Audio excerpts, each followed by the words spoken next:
Karena tasawuf itu kan akhlak. Kalau tauhid itu akidah. Jadi akidah itu bukan akhlak.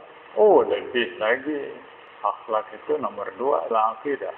Kalau tidak ada akidah, itu apa akhlak?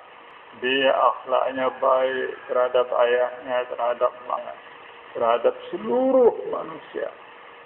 Sampai kepada anak-anak kucing pun.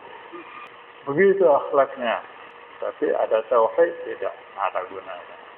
Itulah maka jadi yuhtaju lit-tabyin hamil lahu ala wad'i hadhihi al-manzumah fi usul ad-din. Ini ilmu di sini bukan ilmu dengan makna idrak, tapi ilmu dengan makna alfaz, al-mudawwan, mengetahui ilmu tauhid dari A sampai Z. Itu dikatakan ilmu di sini. Jadi bukan idrak.